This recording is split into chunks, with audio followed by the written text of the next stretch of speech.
So the other day I found out, these little tags that hang off these speakers that tell you what they are, when they just graze your ear, it feels just like a spider. You know what else I found out? When that happens, I can make a Roadrunner hole in the wall getting out of this thing. Beep, beep.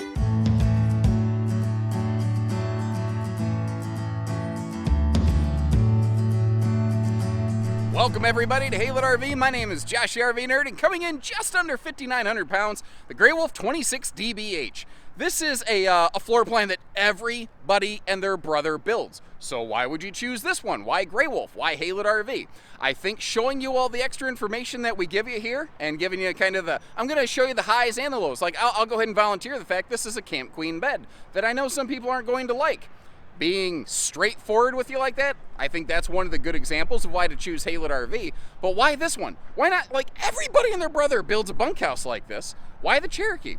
There's a bunch of little details that maybe you don't see, like the fact that it standard has a larger, more powerful air conditioner, a factory standard battery solar like tending package. The holding tanks are all enclosed. We've got a black tank flush and an outside shower, an ice maker in the camp kitchen.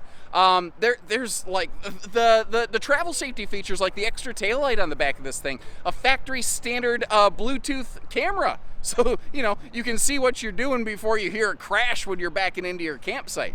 Every manufacturer has their own little high points and whatnot. But I don't know if you're aware of this. Cherokee has become the single largest volume retailing name in all of camping. They've surpassed everyone else. They have grown and grown like crazy. And it's because they've become very good at the little touches. But what I like about these is they bring a lot of fashion to their function. I think a lot of times when you look at you hear just a stick and tin trailer. Like it's easy to kind of discredit them. There are a lot of higher level function features in here, like that electric space heating fireplace that normally you have to get into one of these more expensive laminated ultralight trailers to get stuff like that, and you're getting it over here. Now, if you like the look of that fiberglass, they also offer a thing called the Black Label Edition, which can give you all the smexy looks and the fun features. Now, like I mentioned earlier, one of the coolest features, pun completely intended, mind you, is the standardized, larger 15,000 BTU Coleman quieter air conditioner that you find on these Cherokees. They used to do the 13.5 thousand BTU, and they had a 15 option, and they said, you know what? I mean, if we're calling a spade and a duck, everybody would just like the bigger, more powerful centralized air conditioner, right? Why don't we just standardize that? And I haven't heard anyone ever complain about having a more powerful air conditioner. I've certainly seen quite a few people comment, though, on having not quite powerful enough an air conditioner. But like I said, there's a ton of little reasons. It's very similar to what I say on Jayco's all the time. It's just like drops in a bucket. You know, you fill the bucket up to the point that you're like, okay, that's the trailer for me. It's rarely one single major thing. It's usually a bunch of little things like these giant drawers, so you can get under that entire U-dinette there, which is what I call a true U-dinette, by the way, where it folds down into like a 7-foot by almost 4-foot deep sleeper. I don't know that you're going to need to do that a ton here, though, because as you see, you've got the double over double bunks back in this corner. And with the double privacy curtain, you can close those off as needed. Now, if you're only wanting the bottom bunk or the top bunk closed off, it's very easy. You just pull them both shut, and then you just flip the curtain up onto the top bunk. If you want the bottom bunk privatized off, you just pull the long curtain, you leave the other one open, and there you go. But if we get a little bit closer, and I'll try to point out again, the highs with the lows, like that window does not open. I kind of wish it did. It's not really stopping me from camping, though. Each bunk has its own individual click on, wax off, Danielson kind of light. You'll also see some handy outlets for both bunks, which I think is very cool. I do want to clarify, though, there are only USB bunks for the lower bed. I think for the most part, though, that's pretty much what we tend to need a lot of nowadays. We don't seem to need a whole lot of household plugs for like portable DVD players in the bunk room anymore like we used to in years past. Up top here, we've got that skylight. Now this is a 6.5 foot tall camper inside. You'll really see that kind of show itself when we get over into the kitchen area. Nope, not the kitchen. I'm looking at the kitchen. I'm sorry. This is tricky to do sometimes, guys. into the bathroom area, because my head will be in the skylight of the shower a little bit. But you may also notice how that does have a little shade right there. So you're not going to necessarily just bake to death like an ant under a magnifying glass. If you want some extra light, but you don't want near as much extra heat, that makes such a huge difference right there. Now the bathroom here, nothing at a glance to write home about, but once again, it's about the little detail things. For instance, having a full medicine cabinet, not just a mirror on the wall, and the fact that it's actually angle mounted into the room along with the sink, so you don't have to put your half naked butt like outside in the hallway when you're trying to wash your face or shave your face. I almost said guys shave their face, but I don't know. Maybe there's a lady needs to shave her face. I don't want to discriminate, obviously. I know my Uncle Gary shaves his shins, but only his shins. It's weird. Anyway, there's huge room around this toilet. Because that's a curtain shower and not a shower wall, you have all of the elbow room you could ever want in the world. And this is what I call the Cherokee shub. Not a shower, not a tub. It's just deep enough that when I don't have that shower curtain in a knot to kind of keep it out of the way, it like keeps the shower curtain under control, as it were, so you don't end up with water on the floor. Now, up top here, to give you an idea of how much headroom's in the shower, 6.5 foot ceiling means if you're 6'3", like me, or bigger, your head's gonna be in that skylight. I bet if you're 6 foot or shorter, you can probably stand just anywhere you'd like. And then, this I think is a pretty major feature. The bigger XL vent fan is standard in these, as opposed to the conventional 4-inch fart fan, as it is sometimes referred to, which always makes me laugh. Now, I can't not talk about this. It's one of my personal pet peeve items. I've never believed that any RV is necessarily perfect. I like what Cherokee does a lot on here. I'm going to actually sit on the toilet. This is what it looks like when you're on the toilet. It feels weird to people sometimes that there's a door right here, but that's a deadbolt switch. You can't get in or out of it right now. It feels very exposing that you have a full viewing window right here. When we go outside, you'll see that you can't see into it. Now, it is ready for a privacy shade. If that's the only thing you need to get yourself camping, give us a call. We can get that installed right there. We can get you a quote on it, whatever it takes necessarily. There's just a couple little things like that sometimes I go, wouldn't it just be a little bit better if? And for me, I don't know, that's one of them. And I'm not going to say this kitchen is going to change your life or anything like that. This kitchen changed my life. But it is, I think, way better than you might suspect at an initial glance. Like, if you come over here, this pantry's no joke. Frankly, I think it's large enough. You could use it both as pantry as well as, a little bit of potential clothing or dresser space. Ooh, that's a perfect spot for, dog bowls and stuff down there. That would be awesome. I could see somebody put a little, cat door on that, something like that. Now, down here, our converter, it's got a little sticker on it just in case you weren't aware. It says safe for lithium. This is actually both lead acid and lithium capable. Handy battery disconnect, and you see the voltage meter right next to that. This RV has the Juice Pack battery tending solar package, and I think that's a very handy feature to go along with this 12-volt fridge. That is big. And in case you're curious, it's the height and the width of an 8 cubic foot fridge, but it's actually much, much deeper. That's where you get the extra, 2.4 cubic foot of cold storage as compared to a similarly sized two-way fridge. That thing is fast cooling. Now, the small solar package that's on this is not going to allow you to camp indefinitely using that refrigerator. I don't want to give bad, false expectations or overinflated promises. I'd really rather under-promise and over-deliver wherever I am able. But if you're just going to have the RV in storage or something like that, it will make a heck of a difference of keeping your battery topped off so that when you walk up and start pushing the slide button, it works for you. Nice little space there for a wastebasket, and right behind that you see a metal partition. That's actually the outside camp kitchen. I like that they gave us a camp kitchen while still giving us a little waste area inside like that. Below that big, beautiful, black skirted stainless sink. Electric, I'm literally choking on thin air. Pardon me. I think I'm gonna die. Okay, I think I'm done. Nope. God, come on. Electric space heat and Tootsie Toaster right there. And notice how we have privacy doors not just curtains. And you may have noticed how suddenly I'm feeling a little blue dabba-dee-dabba-doo. That's because we've got the Pabst Blue Ribbon Lightsaber Bug Zapper Lighting Especial up here, right above the sofa slide and the dinette that we've already seen. Now, first of all, the slides have gone through a full-on zebrification process, where if you look on the left, we've got them in like partial light, partial privacy mode. It's enough that like you can kind of see through them still if you get up close. Sort of like if you take mini blinds and you sort of peek your fingers through them. I'm crushing your head. Somebody in the comments, leave me a little, tell me you know that reference, please. That thing was like my childhood. But you can also pull them down a little bit further to full on block them out. They have a very, I think, very cool, like hypnotic look about them when you roll them up and down. I have been advised by some of my viewers, though, that it can actually trigger a pretty nasty headache. So I don't necessarily want to do that live on camera. I just want you to see what you're looking at. And I mentioned that folds down to a big sleeper. Why not show it? You know, why not?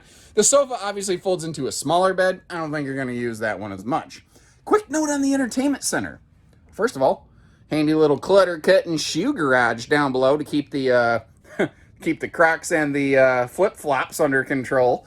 I've never owned a pair of Crocs. I don't judge anybody that does. I'm sure they're comfy. I don't know. The TV. Notice how there's like a little hole in the wall where as a young, immature little boy, I would sing stories about a hole in the wall and what you could sing through it. I'm sure some other people are aware of that story.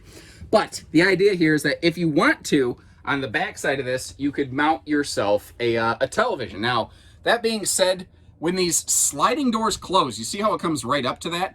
I have seen a mount that actually will inset into a thin space like that and then elevate a TV mount forward a little bit, or there's just some thin swing arm little mounts.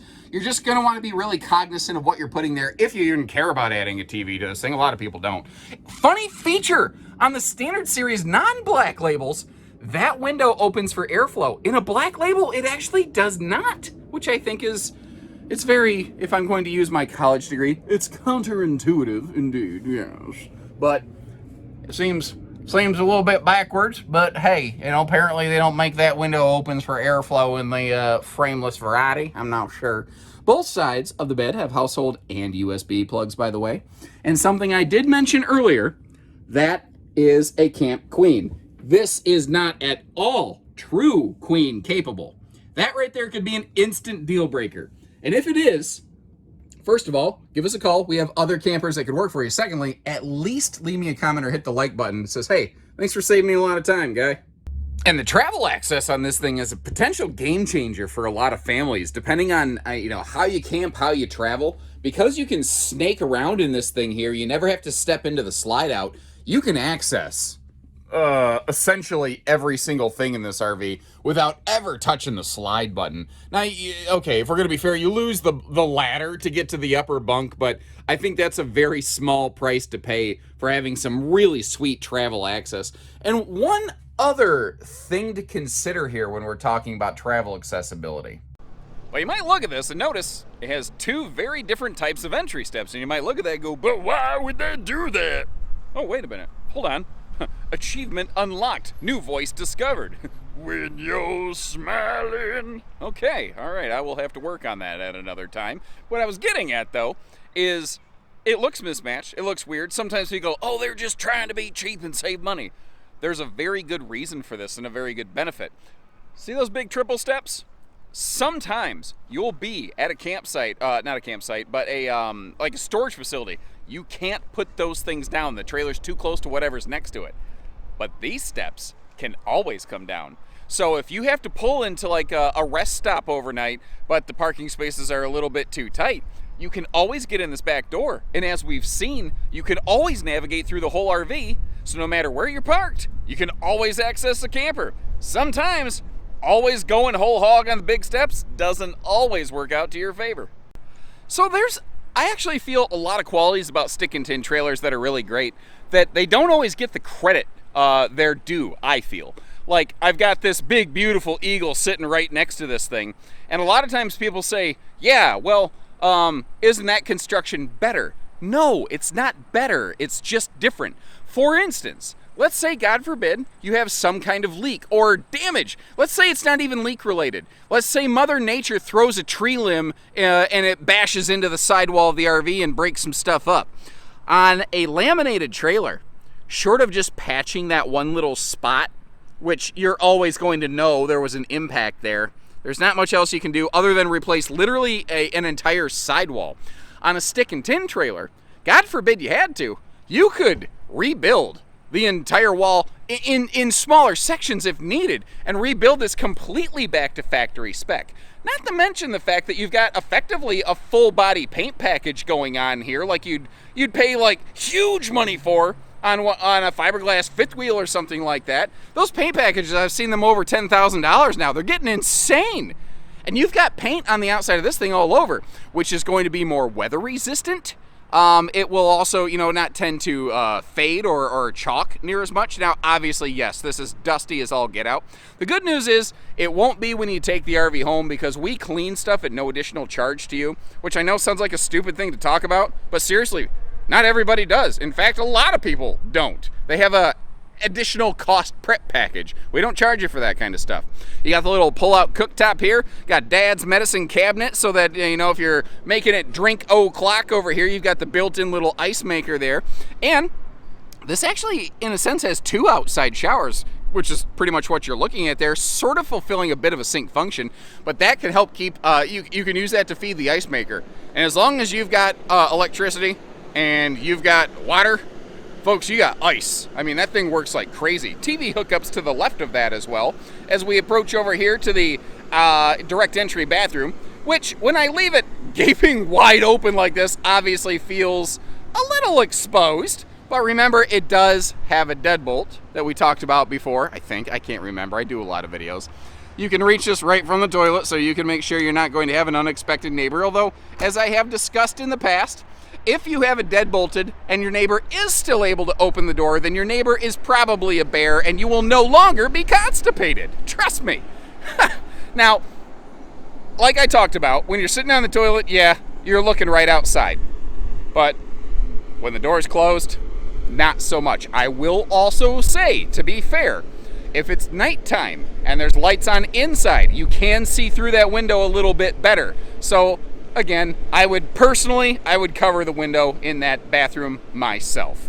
Now, up top, we've got that Bluetooth camera, and they do not offer a ladder here, nor are they prepped and set for a ladder aftermarket. There are a lot of awesome telescoping portable ladders that are very small. They can hold more weight than an RV ladder ever dreamed of having. Obviously, they're a completely separate item. You have to find a place to store them. But I think this cargo compartment down here is, frankly, not a bad place for something like that. We've also got 5/8 tongue groove plywood floor decking, which is kind of cool. This is all wide open cargo space, and one of the reasons I like to kind of point that out. Well, let me clarify. I don't want to mislead you. You do have to be careful because there's the backside of some plumbing features right here. But this is all wide open. I do think, if what you are looking for is some kind of office conversion, this is a model where you could reasonably accomplish that, because if you wanted to, you could pull those bunks out, leave that rear corner wide open, and there you go. Plus, we've already seen how there's power outlets in there to be able to run your stuff. Now on the backside here, I like this third tail light that they have, because it rides above the cargo tray. And if I get you straight on this, you see how if you're a driver behind it, those taillights, because of that cargo rack, they are a bit obscured, aren't they? That third taillight there, I think, is an awesome safety feature. The spare tire is weirdly an option that we apply to this, but it's also an option that we're going to apply every single time. I couldn't imagine sending somebody down the road without a spare tire. And frankly, if you're really serious about traveling, there's a lot of logic and a lot of benefit to actually traveling with 2 spares. So like I said, it's a floor plan that everybody and their brother does, but how do you think Cherokee executed their version of it? Do you think that theirs is the best like this? Do you think that there's one better? I leave you a link in the video description, by the way, if you ever want to check for pricing and availability. We always try to keep these in stock, both in Standard Series and Black Label. With the popularity of these, we've had difficulty keeping either in stock for too awful long.